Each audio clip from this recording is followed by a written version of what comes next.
दशहरा के मौके पर देश भर में आज शस्त्र पूजन के विभिन्न कार्यक्रम आयोजित किए गए। देश के रक्षा मंत्री राजनाथ सिंह ने सेना के जवानों के साथ शस्त्र पूजन करते हुए सेना के जवानों को शक्ति देने की कामना की। देश के रक्षा मंत्री राजनाथ सिंह ने अरुणाचल प्रदेश के तवांग में एलएसी के पास भारतीय सेना के जवानों के साथ दशहरा मनाया। इस दौरान उन्होंने शस्त्र पूजा भी की। रक्षा मंत्री ने भारतीय सेना के जवानों से बात की और उन्हें विजयादशमी की शुभकामनाएं भी दी। रक्षा मंत्री ने इस मौके पर कहा कि अंतर्राष्ट्रीय जगत में भारत की प्रतिष्ठा तेजी से बढ़ रही है, क्योंकि देश के जवानों ने भारत की सीमाओं को सुरक्षित रखा है। पीएम मोदी के नेतृत्व में देश का आर्थिक विकास हुआ है। दुनिया के लोग मानने लगे हैं कि आर्थिक रूप से भारत सशक्त हो रहा है। राजनाथ सिंह ने लाइन ऑफ एक्चुअल कंट्रोल की जमीनी हकीकत का इस मौके पर जायजा भी लिया। सेना के जवानों ने उन्हें अरुणाचल के बूमला में भारत चीन सीमा पर मौजूदा हालात की जानकारी दी। रक्षा मंत्री विजयादशमी के मौके पर विशेष पूजा में शामिल हुए।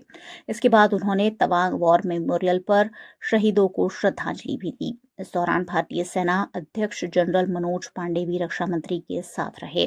राजनाथ सिंह 2 दिनों के अरुणाचल और असम के दौरे पर है। गुजरात के ऐतिहासिक वडोदरा शहर में महाराजा सयाजीराव गायकवाड़ के जमाने से शस्त्र पूजा की परंपरा है, जो आज भी राज परिवार ने कायम रखी है। वडोदरा में महाराजा सयाजीराव गायकवाड़ के जमाने से बनाया गया लक्ष्मी विलास पैलेस है, जहां आज भी राज परिवार महाराजा सयाजीराव की परंपराओं को कायम रखे हुए हैं। विजयादशमी के मौके पर लक्ष्मी विलास पैलेस में हर साल शस्त्र पूजा का आयोजन किया जाता है। इस बार भी वडोदरा के महाराजा समरजीत सिंह गायकवाड़ की मौजूदगी में शस्त्र पूजा की गई। वडोदरा के लक्ष्मी विलास पैलेस में रखे गए शस्त्रों की इस मौके पर पूजा करते हुए मंगल कामना की गई। हर बार राज परिवार द्वारा इस परंपरा को विशेष रूप से निभाया जाता है, जिसे आज भी महाराजा समरजीत सिंह गायकवाड़ ने कायम रखा।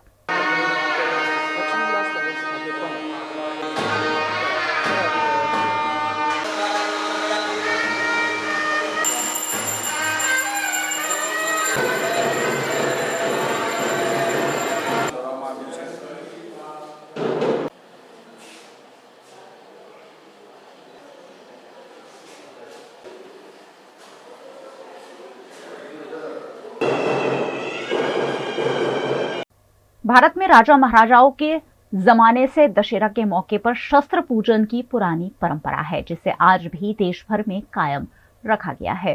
देश भर की कई जगहों के साथ साथ वडोदरा के पुलिस महकमे द्वारा भी आज शस्त्रों की पूजा की गई। 24 अक्टूबर यानी आज देश भर में दशहरा का पर्व मनाया जाता है। दशहरा का पर्व बुराई पर अच्छाई की जीत के प्रतीक के रूप में मनाया जाता है। साथ ही इस मौके पर शस्त्र पूजन की पुरानी परंपरा है। इसी दिन को भगवान राम ने रावण का वध किया था, जिसे अधर्म पर धर्म की विजय के रूप में मनाया जाता है। इसी के तहत वडोदरा के पुलिस मुख्यालय में शस्त्र पूजन का कार्यक्रम आयोजित किया गया, जिसमें पुलिस महकमे द्वारा इस्तेमाल में लाए जाते शस्त्रों की पूजा की गई। इस मौके पर पुलिस कमिश्नर अनुपम सिंह गहलोत ने अपनी पत्नी के साथ शस्त्रों की पारंपरिक रूप से पूजा की। इस खास दिवस पर मां दुर्गा ने महिषासुर का वध किया था। इस दिवस पर देश भर में अलग अलग जगहों पर रावण दहन जैसे कार्यक्रम भी आयोजित होते हैं। शस्त्र पूजा के साथ साथ आज के दिन वाहन, इलेक्ट्रॉनिक्स आइटम, सोना, आभूषण, नए वस्त्र इत्यादि खरीदना भी काफी शुभ माना जाता है। स्वस्ते स्मृता मतिपति स्वांदे दारिद्राय नमो नमः। ओम ऐं ह्रीं क्लीं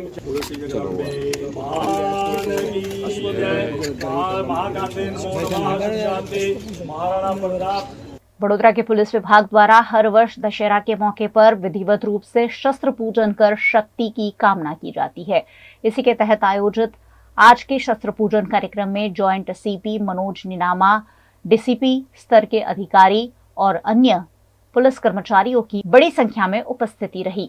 आज दशहरा के शुभ पर्व पे सर्वप्रथम बड़ौदा शहर पुलिस परिवार की तरफ से मैं अपने बड़ौदा शहर के सभी लोगों को खूब खूब शुभकामना देता हूँ। साथों साथ आज के दिन एक ऐसा दिन है जिसमें अच्छाई ने बुराई के ऊपर विजय पाई थी, तो इसी के प्रतीक रूप और आज हम लोग है पुलिस हेडक्वार्टर में, जो सरकार की तरफ से अपने प्रजा की जान माल के सुरक्षित रखने के लिए जो हमें हथियारें दी गए हैं, उनकी यहाँ पे पूजा की गई, अर्चना की गई। साथों साथ इन हथियारों के साथ साथ हमारा अश्व जो होता है, जो विजय का भी प्रतीक होता है और प्रजा के ऐसे विस्तारों में जहाँ पे थोड़ा अप्रोच करना मुश्किल होता है, वहाँ पे हमारे गलियों हो या बाहर आउटस्कर्ट एरिया, वहाँ पे अश्व पेट्रोलिंग होती है। अश्व की पूजा की गई और प्रजा तक तुरंत हमें लोग पहुँच सके ऐसे हमारा वाहन होते हैं, उनकी पूजा की गई। और माँ जगदम्बा से यही विनती की गई कि इनकी जब जरूरत पड़े प्रजा के हित में ही उपयोग हो। और ये भी विनती की गई कि हमारे गुजरात के प्रसिद्ध तीर्थधाम पावागढ़ में नवरात्र के दौरान लाखों भक्तों का हुजूम उमड़ा। इस दौरान 200 जितने लोग अपने परिवार से बिछड़ गए थे। गुजरात की यात्रा धाम पावागढ़ में नवरात्रि के चलते 9 दिनों तक लगातार मां के भक्तों की भीड़ देखी गई। यहां राजस्थान, मध्य प्रदेश, महाराष्ट्र समेत विभिन्न राज्यों से बड़ी संख्या में भक्त उमड़ पड़े। लाखों की संख्या में आए भक्तों की भारी भीड़ के चलते कई श्रद्धालु अपने परिवार से बिछड़ गए। मोबाइल नेटवर्क के अभाव में लोगों का आपस में संपर्क भी नहीं हो पा रहा था। इस दौरान पावागढ़ पुलिस द्वारा अलग से सहायता केंद्र शुरू किया गया, जिसमें परिजनों से बिछड़े लोगों को पुलिस के सहायता केंद्र में लाया गया और माइक से अनाउंस कर बिछड़े श्रद्धालुओं के परिजनों को सूचना दी गई। नवरात्रि के दौरान पुलिस द्वारा करीबन 200 से अधिक श्रद्धालुओं को उनके परिवार से मिलवाया गया। उनमें ज्यादातर बच्चे, महिला और सीनियर सिटीजन शामिल रहे।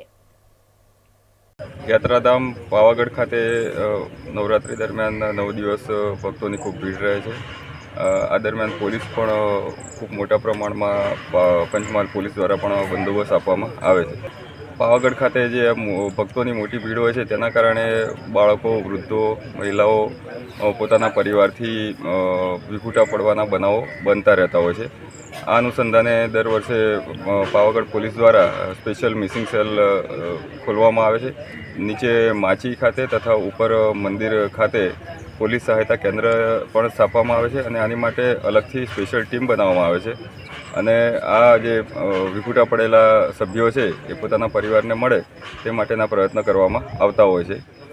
ચાલુ વર્ષે આસો નવરાત્રિ દરમિયાન પણ પાવાગઢ પોલીસે લગભગ 200થી ઉપરાંત બાળકો, વૃદ્ધો, મહિલાઓને પોતાના પરિવારથી જે વિખૂટા પડ્યા હતા તેમની સાથે મિલન કરાવવાની કાર્યવાહી કરેલી છે. गुजराती चाहे देश में बसता हो चाहे विदेश में, दशहरे के दिन फाफड़ा जलेबी ना खाए ये संभव नहीं है। फाफड़ा जलेबी खाने की पुरानी परंपरा को गुजरात के वडोदरा शहर में आज भी उतने ही उत्साह के साथ लोगों ने निभाया। गुजरात राज्य में हर त्योहार को अनोखे अंदाज में मनाया जाता है। दशहरा पर पूरे गुजरात में फाफड़ा जलेबी खाने की पुरानी परंपरा है। इसी के तहत गुजरात के वडोदरा शहर में बीती रात से ही फाफड़ा और जलेबी के स्टॉल सभी इलाकों में लग गए हैं। रात से ही फाफड़ा जलेबी लेने के लिए वडोदरा शहर के लोगों ने फाफड़ा जलेबी के स्टॉल पर कतारें लगा दी हैं। जगह जगह फाफड़ा जलेबी के स्टॉल लग गए हैं। वहीं फरसाण और मिठाई की दुकानों के बाहर भी स्टॉल लगाकर फाफड़ा और जलेबी की बिक्री हो रही है। बेसन से बनने वाला फाफड़ा और शुद्ध देसी घी में बनने वाली जलेबियां वडोदरा शहर के लोगों को काफी पसंद है। वडोदरा के Kheteshwar farsan and sweet mart में भी दशहरा पर्व की तैयारियां पिछले कई दिनों से शुरू कर दी गई थी। यहां स्टॉल लगाकर बीती रात से ही फाफड़ा और जलेबी की बिक्री हो रही है। गर्मा गर्म फाफड़ा और चाशनी से लबालब जलेबियां लोग खरीद कर खूब खा रहे हैं। शुद्ध मिठाइयां और शुद्ध नमकीन बेचने वाले खेतेश्वर स्वीट्स में बीती रात से ही फाफड़ा जलेबी खाने के लिए लोगों ने लंबी लंबी कतारें लगा दी है। इस बार खरीदारी अच्छी होने से व्यापारियों में और हलवाइयों में भी खुशी का माहौल है। माँ अम्बे की नवरात्रि के दरमियान सभी भक्तों ने खूब आराधना की। छोटे बच्चे से लेकर वडीलों तक विविध ग्राउंडों के अंदर माँ अम्बे को गरबा घूम के उनकी आराधना की। आठम को सभी भक्तों ने अपने अपने यथा स्थान पर आठम की अष्टमी की पूजा की और आज नवरात्रि की पूर्णावति पर और विजय दिवस जिसे हम कहते हैं, इस दशहरे के पर्व जो अधर्म पर धर्म की विजय, ऐसे पर्व के उपलक्ष्य में समस्त शहरजनों को मैं खूब खूब शुभकामना देता हूँ। माहौल में तो एकदम देखो कि दशहरा ये बार मुझे लग रहा है कि सबसे बढ़िया लगा पिछले 2-3 साल को देखते हुए, और लोगों में बहुत ही बड़ा उत्साह है। और हमें जैसा लग रहा है कल शाम से ही लाइनें लगी हुई है फाफड़े के स्टॉल पे, खास करके हम तो पूरी नाइट ही ओपन थे, पूरा नाइट फाफड़ा जलेबी। और लोगों में बहुत बड़ा उत्साह है फाफड़ा जलेबी स्वीट्स के प्रति। और मैं मेरे खेतेश्वर परिवार की तरफ से सभी नगरजनों को दशहरे की हार्दिक शुभकामनाएं देता हूं और मां भगवती से प्रार्थना करते कि सब लोग सुखी और स्वस्थ रहे, जिससे सब लोगों के मन में आनंद बना रहे। वडोदरा के निजामपुरा इलाके में कैलाश अग्रवाल का फाफड़ा जलेबी का स्टॉल है, जो सालों से शुद्ध फाफड़ा जलेबी वडोदरा शहर के लोगों को खिलाते आए हैं। यहां भी पिछले 2 दिनों से फाफड़ा और जलेबी बनाने की तैयारियां शुरू कर दी गई थी। बीती रात से ही स्टॉल चालू कर दिया गया है और हजारों लोग अब तक फाफड़ा जलेबी की खरीदारी कर चुके हैं। दशहरा पर फाफड़ा और जलेबी खाकर इस पर्व को मनाने की परंपरा वडोदरा शहर के लोगों ने काफी सालों से कायम रखी है। ऐसे में इस बार फाफड़ा जलेबी की खरीदारी में कुछ ज्यादा ही तेजी देखने मिली। पिछले साल के मुकाबले बेसन महंगा हुआ होने की वजह से फाफड़ा के दामों में भी बढ़ोतरी देखी गई, लेकिन वडोदरा शहर के स्वाद प्रिय लोगों ने फाफड़ा और जलेबी की जमकर खरीदारी की और इसे खाकर दशहरा का पर्व मनाया।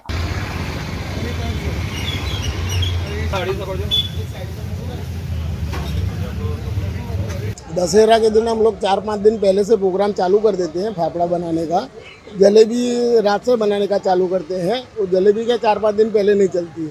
और हर साल हम ये सोचते हैं कि ये साल थोड़ी ग्राहकी कम रहेगी, पर ग्राहकी दिन पे दिन अच्छी है और बढ़ती रहती है। भाव में अभी ऐसा है कि इस साल बेसन 110 रुपये किलो है और गई साल 80 रुपये था। इसके लिए उस समय पे हम लोगों ने 300 रुपये किलो बेचा।